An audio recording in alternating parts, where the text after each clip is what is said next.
നമസ്കാരം. ബിസിനസ് സ്റ്റഡീസിന്റെ മറ്റൊരു ക്ലാസ്സിലേക്ക് എല്ലാവർക്കും സ്വാഗതം. എല്ലാവരും സുഖമായിട്ടിരിക്കുന്നല്ലോ അല്ലേ? നമ്മൾ പഠിച്ചുകൊണ്ടിരുന്ന ചാപ്റ്റർ ഏതായിരുന്നു? ഓർഗനൈസിങ് അല്ലേ? ഓർഗനൈസിങ്ങിൽ എന്തെല്ലാം കാര്യങ്ങളാണ് നമ്മൾ പഠിച്ചത്? Meaning, steps in organising, importance of organising. ഇത്രയും കാര്യങ്ങളൊക്കെ എല്ലാവരും പഠിച്ചോ? എല്ലാ ദിവസവും പഠിപ്പിക്കുന്ന കാര്യങ്ങൾ കൃത്യമായിട്ട് പഠിക്കുക കേട്ടോ. അപ്പോൾ നെക്സ്റ്റ് ടോപ്പിക് നമുക്ക് ഈ ചാപ്റ്ററിൽ നിന്ന് നോക്കാനുള്ളത് ഓർഗനൈസേഷൻ സ്ട്രക്ചർ ആണ്. എന്താണ് സ്ട്രക്ചർ എന്ന് പറഞ്ഞാല്? ഒരു ഘടന അല്ലെ? മനുഷ്യ ശരീരത്തിന് ഒരു സ്ട്രക്ചർ ഉണ്ട്. മനുഷ്യ ശരീരത്തിന് കറക്റ്റായിട്ടുള്ളൊരു സ്ട്രക്ചർ ഉള്ളത് കൊണ്ടാണ് നമുക്ക് എഴുന്നേറ്റ് നിൽക്കാനും അതേപോലെ തന്നെ നടക്കാനും എല്ലാം സാധിക്കുന്നത് അല്ലെ? അതുപോലെ തന്നെയാണ് ഓർഗനൈസേഷനും എന്തുണ്ട്? നല്ലൊരു സ്ട്രക്ചർ ഉണ്ട്. അതായത് ആ ഓർഗനൈസേഷനിലെ ഓരോ മാനേജേഴ്സിന്റെയും അതുപോലെ തന്നെ എംപ്ലോയീസും തമ്മിലുള്ള ആ ഒരു റിലേഷൻഷിപ്പ് സൂചിപ്പിക്കുന്നതാണ് ഓർഗനൈസേഷന്റെ സ്ട്രക്ചർ എന്ന് പറയുന്നത്. അപ്പൊ നമുക്ക് ഈ ടോപ്പിക്കിൽ നോക്കാനുള്ളത് എന്താണ് ഓർഗനൈസേഷൻ സ്ട്രക്ചർ എന്ന് പറയുന്നത്. ഈ ഓർഗനൈസേഷൻ സ്ട്രക്ചറിനെ ഡിവൈഡ് ചെയ്തിട്ടുണ്ട്, രണ്ടായിട്ടാണ് ഡിവൈഡ് ചെയ്തിരിക്കുന്നത്. ഇങ്ങനെയുള്ള കാര്യങ്ങളൊക്കെയാണ് ഈ ടോപ്പിക്കിൽ നോക്കാനുള്ളത്. അപ്പൊ നമുക്ക് ഡീറ്റെയിൽ ആയിട്ട് നോക്കാം. ഓക്കെ, ഓർഗനൈസേഷൻ സ്ട്രക്ചറിന്റെ മീനിങ്ങിലേക്ക് പോകുന്നതിന് മുന്നേ നമുക്കൊരു എക്സാമ്പിൾ നോക്കാം. നിങ്ങൾ ഹിന്ദുസ്ഥാൻ യൂണിലിവർ ലിമിറ്റഡ് എന്ന് പറയുന്ന കമ്പനി കേട്ടിട്ടുണ്ടോ? ഹിന്ദുസ്ഥാൻ യൂണിലിവർ ലിമിറ്റഡിന്റെ ഒരുപാട് പ്രൊഡക്റ്റുകൾ നമ്മൾ രാവിലെ മുതൽ യൂസ് ചെയ്യുന്നുണ്ട്.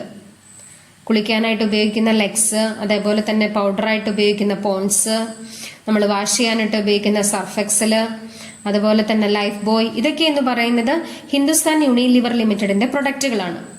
അപ്പോൾ നമുക്കിവിടെ പറയാനുള്ള കാര്യം എന്ന് പറയുന്നത് ഈ ഹിന്ദുസ്ഥാൻ യൂണിലിവർ ലിമിറ്റഡ് എന്ന് പറയുന്ന കമ്പനി മൾട്ടിപ്പിൾ പ്രൊഡക്ട്സ് ഓർഗനൈസ് ചെയ്യുന്നുണ്ട് അല്ലേ? അപ്പോൾ അവര് എന്തിനെ ബേസ് ചെയ്തുകൊണ്ടാണ് അവരുടെ ഓർഗനൈസേഷൻ സ്ട്രക്ചർ എന്ന് പറയുന്നത്? അവര് പ്രൊഡ്യൂസ് ചെയ്യുന്ന നമ്പർ ഓഫ് പ്രൊഡക്റ്റുകളെ ബേസ് ചെയ്തുകൊണ്ടാണ് അവരുടെ ഓർഗനൈസേഷൻ സ്ട്രക്ചർ എന്ന് പറയുന്നത്. അപ്പോൾ ഇതുപോലെ തന്നെ ഓരോ ഓർഗനൈസേഷൻ എടുത്താലും ചില ഓർഗനൈസേഷന്റെ സ്ട്രക്ചർ എന്ന് പറയുന്നത് അവരുടെ പ്രൊഡക്റ്റിനെ ബേസ് ചെയ്തുകൊണ്ടാകാം. ചില ഓർഗനൈസേഷന്റെ സ്ട്രക്ചർ എന്ന് പറയുന്നത് അവർ പല ഏരിയയിൽ ഇങ്ങനെ ജിയോഗ്രഫിക്കൽ ഏരിയയുടെ ബേസിൽ ക്ലാസിഫൈ ചെയ്തിട്ടുണ്ടാകും. അപ്പോൾ പല മാനദണ്ഡങ്ങളുടെ അടിസ്ഥാനത്തിലാണ് ആ ഓർഗനൈസേഷന്റെ സ്ട്രക്ചർ എന്ന് പറയുന്നത്. ഒരു പർട്ടിക്കുലർ ഏരിയയിൽ മാത്രമല്ല ഉണ്ടാകുള്ളൂ. അപ്പോൾ ഇതിൽ നിന്ന് നമുക്ക് ഓർഗനൈസേഷന്റെ സ്ട്രക്ചർ എന്ന് പറയുന്നത് ഔട്ട്കം ഓഫ് ഓർഗനൈസിങ് ആണ് എന്ന് പറയാം. Organization structure is the outcome of the organizing process. Organizing പ്രോസസ്സിന്റെ ഔട്ട്കം. എന്താ ഔട്ട്കം എന്ന് പറഞ്ഞാല് റിസൾട്ടിനെയാണ് നമ്മൾ ഓർഗനൈസേഷൻ സ്ട്രക്ചർ എന്ന് പറയുന്നത്. ഒന്നുകൂടി വിശദമായിട്ട് പറഞ്ഞാൽ it is the frame work. എന്താണ് ഫ്രെയിം വർക്ക് എന്ന് പറഞ്ഞാല്? ഫ്രെയിം വർക്ക് എന്ന് പറഞ്ഞാൽ ചട്ടക്കൂടാണ് അല്ലെ? കേട്ടിട്ടുണ്ടോ ചട്ടക്കൂട് എന്നുള്ളത്? എന്താണ് ചട്ടക്കൂട് എന്നുള്ളത് നമുക്ക് നോക്കാം. ആരൊക്കെയാണ് ആ ചട്ടക്കൂടിന്റെ ഉള്ളിൽ വരുന്നത് എന്നുള്ളത് നോക്കാം. മാനേജേഴ്സ് ആൻഡ് എംപ്ലോയീസ് ആണ്. അപ്പോൾ organisation structure is the frame work. ഒരു ഫ്രെയിം വർക്കാണ്. അതിൽ വരുന്നവരാരൊക്കെയാണ്? മാനേജേഴ്സ് ആൻഡ് എംപ്ലോയീസ് ആണ്. Four performing there functions. എന്തിന്റെ അടിസ്ഥാനത്തിലാണ് ആ ഫ്രെയിം വർക്ക് തയ്യാറാക്കുന്നത്? Four performing there functions. അവരുടെ ഫങ്ഷൻസിന്റെ ബേസിലാണ്. അപ്പൊ നമ്മൾ ഹിന്ദുസ്ഥാൻ യൂണിലിവർ ലിമിറ്റഡിന്റെ ബേസിൽ പറഞ്ഞത് പ്രൊഡക്റ്റിന്റെ ബേസിലാന്ന് പറഞ്ഞു. ഇവിടെ നമ്മൾ പറയുന്നു എന്തിന്റെ ബേസിലാണ്? ഫങ്ഷൻസിന്റെ ബേസിലാണ്. എന്താണ് ഫങ്ഷൻ എന്ന് പറഞ്ഞാല്?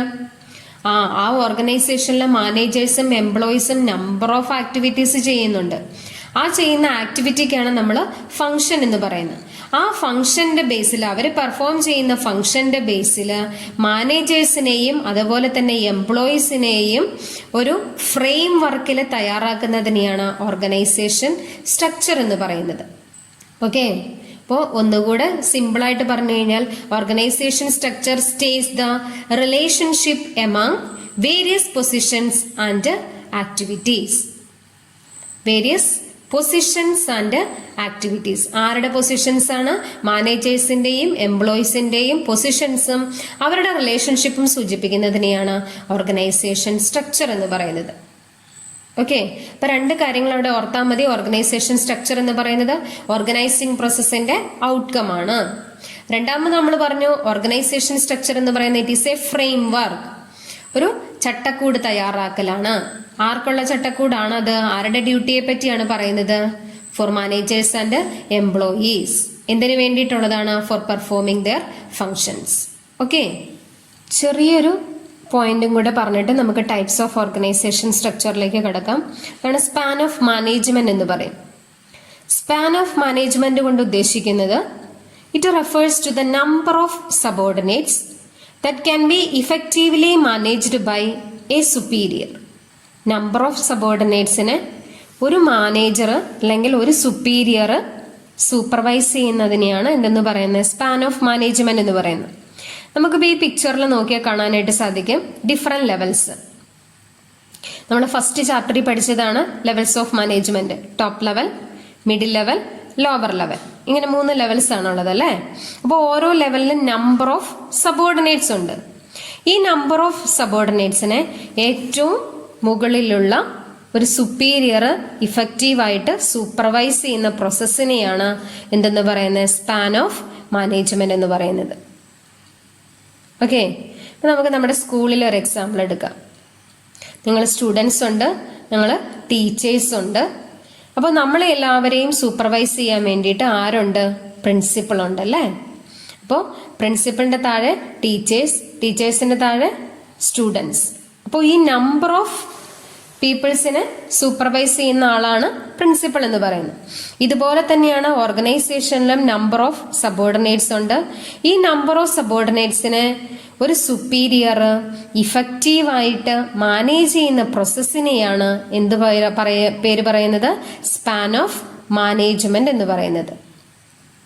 ഓക്കെ, അപ്പോൾ ഈ സ്പാൻ ഓഫ് മാനേജ്മെന്റ് കൊണ്ട് ഉദ്ദേശിക്കുന്നത് എന്താന്ന് വെച്ചാൽ this determines the level of management and also gives shape to organization structure.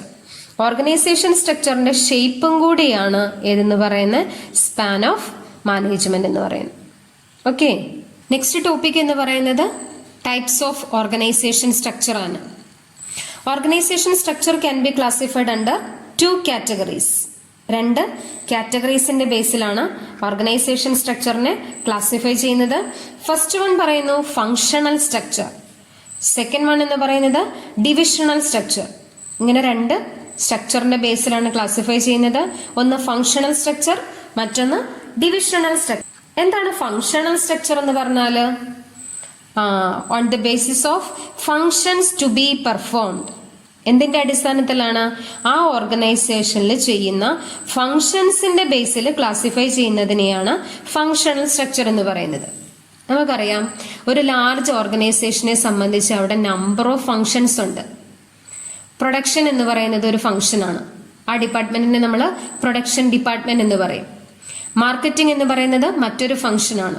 ആ ഡിപ്പാർട്ട്മെന്റിനെ നമ്മൾ മാർക്കറ്റിംഗ് ഡിപ്പാർട്ട്മെന്റ് എന്ന് പറയും. ഫിനാൻസ് എന്ന് പറയുന്നത് മറ്റൊരു ഫംഗ്ഷനാണ്. ആ ഡിപ്പാർട്ട്മെന്റിനെ നമ്മൾ ഫിനാൻസ് ഡിപ്പാർട്ട്മെന്റ് എന്ന് പറയും. അതുപോലെ തന്നെ എംപ്ലോയീസിനെ സെലക്ട് ചെയ്യുന്ന ഒരു ഡിപ്പാർട്ട്മെന്റ് ഉണ്ട്, അതാണ് HR ഡിപ്പാർട്ട്മെന്റ് അല്ലെങ്കിൽ ഹ്യൂമൻ റിസോഴ്സ് ഡിപ്പാർട്ട്മെന്റ് എന്ന് പറയും. അപ്പോൾ ഇങ്ങനെ നമ്പർ ഓഫ് ഫങ്ഷൻസ് ഒരു ലാർജ് ഓർഗനൈസേഷനിൽ പ്രവർത്തിക്കുന്നുണ്ട്. ഈ ഫങ്ഷൻസിന്റെ ബേസിൽ ക്ലാസിഫൈ ചെയ്യുന്നതിനെയാണ് ഫങ്ഷണൽ സ്ട്രക്ചർ എന്ന് പറയുന്നത്. This organisation structure is formed on the basis of different functions. എന്തിന്റെ അടിസ്ഥാനത്തിലാണ് ഫോം ചെയ്തിരിക്കുന്നത്? On the basis of different functions. ഏതൊക്കെയാണ് ഫങ്ഷൻസ് എന്നുള്ളതാണ് താഴെ കാണിച്ചിരിക്കുന്ന ഡയഗ്രാം അതേപോലെ തന്നെ എക്സാമ്പിളും പറയുന്നത്. നമ്മൾ പറഞ്ഞ എക്സാമ്പിളുകൾ തന്നെയാണ്. ഏതൊക്കെയാണ് functions? Production, purchasing, marketing, finance, personal അല്ലെങ്കിൽ ഹ്യൂമൻ റിസോഴ്സ് ഡിപ്പാർട്ട്മെന്റ്. ഇതൊക്കെ എന്ന് പറയുന്ന നമ്പർ ഓഫ് ഫങ്ഷൻസ് ആണ്. ഈ ഫങ്ഷൻസിന്റെ ബേസിൽ ക്ലാസിഫൈ ചെയ്യുന്നതാണ് first type of organization structure എന്ന് പറയുന്ന ഫങ്ഷണൽ സ്ട്രക്ചർ. ഓക്കെ, നമുക്കൊരു ഫങ്ഷണൽ സ്ട്രക്ചറിന്റെ ഡയഗ്രാം നോക്കാം. കണ്ടോ? ഫങ്ഷണൽ സ്ട്രക്ചറിൽ ഏറ്റവും ടോപ്പിൽ ആരാണ്? ഒരു മാനേജിംഗ് ഡയറക്ടർ. ആ മാനേജിംഗ് ഡയറക്ടറുടെ കീഴിൽ 3 ഫങ്ഷൻസ് ആണുള്ളത്. ഏതൊക്കെയാണ് ആ ഫങ്ഷൻസ്? ഒന്ന് ഫിനാൻസ്, മറ്റൊന്ന് മാർക്കറ്റിംഗ്, മറ്റൊന്ന് പ്രൊഡക്ഷൻ. ഇത് ഓരോന്നും ഓരോ ഡിപ്പാർട്ട്മെന്റുകളാണ്. ഓരോ ഡിപ്പാർട്ട്മെന്റിനും ഓരോ ഇൻചാർജിനെ കൊടുത്തിട്ടുണ്ട്. ഫിനാൻസ് ഡിപ്പാർട്ട്മെന്റിന്റെ ഇൻചാർജ് ആണ് ആര്? Finance manager. മാർക്കറ്റിംഗ് ഡിപ്പാർട്ട്മെന്റിന്റെ ഇൻചാർജ് ആണ് ആര്? Marketing manager. പ്രൊഡക്ഷൻ ഡിപ്പാർട്ട്മെന്റിന്റെ ഇൻചാർജ് ആണ് ആര്? Production manager. അപ്പോൾ ഇങ്ങനെ ഫങ്ഷൻസിന്റെ ബേസിൽ ഈ ഡയഗ്രം നമ്മൾ വരയ്ക്കാനായിട്ട് പഠിച്ചിരിക്കണം. നമ്മളോട് ക്വസ്റ്റ്യൻ ചോദിക്കുന്നത് ആ പാറ്റേണിലായിരിക്കും. ഫങ്ഷൻസിന്റെ ബേസിൽ ഓർഗനൈസേഷൻ സ്ട്രക്ചറിനെ ക്ലാസിഫൈ ചെയ്യുന്നതിന് എന്ത് പേര് പറയും?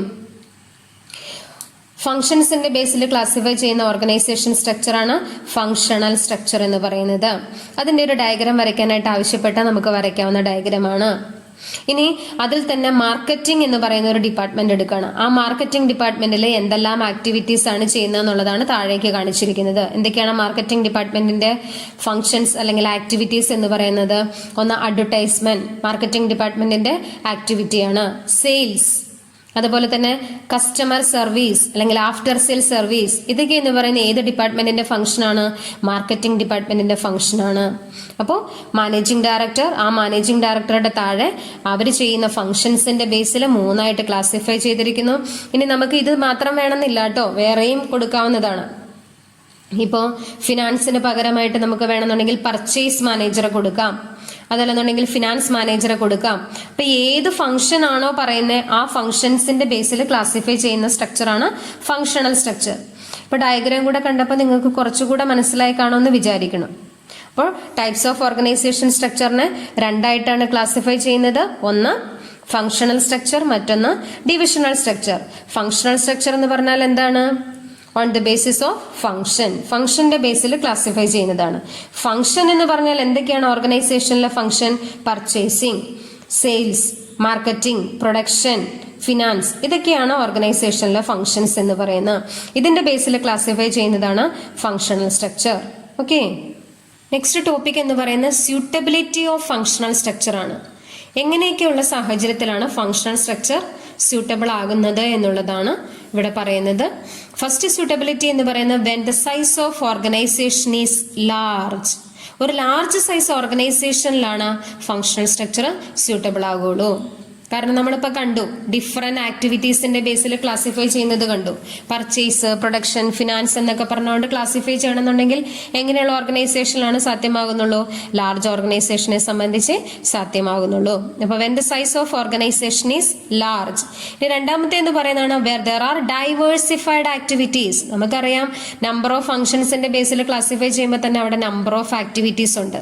ഇപ്പൊ തൊട്ട് മുന്നേ കണ്ട ഡയഗ്രത്തിൽ നമ്മൾ കണ്ടു മാർക്കറ്റിംഗ് എന്ന് പറയുന്നതിൽ അഡ്വർടൈസ്മെന്റ് ഉണ്ടായിരുന്നു, സെയിൽസ് ഉണ്ടായിരുന്നു, ആഫ്റ്റർ സെയിൽ സർവീസ് ഉണ്ടായിരുന്നു. ഇങ്ങനെ നമ്പർ ഓഫ് ആക്ടിവിറ്റീസ് ഉണ്ട് അല്ലേ? അപ്പൊ ഇതുപോലെ നമ്പർ ഓഫ് ആക്ടിവിറ്റീസ് വരുന്ന സാഹചര്യത്തിലാണ് ഏത് സ്ട്രക്ചർ സൂട്ടബിൾ ആകുന്നത്? ഫങ്ഷണൽ സ്ട്രക്ചർ സൂട്ടബിൾ ആകുന്നത്. ലാസ്റ്റ് പോയിന്റ് പറയുന്നു where high degree of specialisation is required. Where high degree of specialisation. എന്താണ് സ്പെഷ്യലൈസേഷൻ എന്നുള്ളത് നമ്മൾ നേരത്തെ പഠിച്ചത് ഓർമ്മയുണ്ടോ? എന്താണ് സ്പെഷ്യലൈസേഷൻ എന്ന് പറയുന്നത്? എക്സ്പേർട്ടുകളുള്ള സാഹചര്യത്തിൽ അല്ലേ? അപ്പോൾ ഇവിടെയും അത് തന്നെയാണ് പറയുന്നത്, സ്പെഷ്യലൈസേഷൻ സാധ്യമാകുന്ന സാഹചര്യത്തിൽ. അപ്പൊ ഇങ്ങനെ 3 കണ്ടീഷൻസിന്റെ ബേസിലാണ് ഫങ്ഷണൽ സ്ട്രക്ചർ സൂട്ടബിൾ ആണ് എന്ന് പറയുന്നത്. ഒന്ന് large size organisation, 2 diversified activities, മൂന്നാമത്തെ എന്ന് പറയുന്നത് അവിടെ സ്പെഷ്യലൈസേഷൻ റിക്വയർഡ് ആണ് എന്നുണ്ടെങ്കിൽ. ഓക്കെ.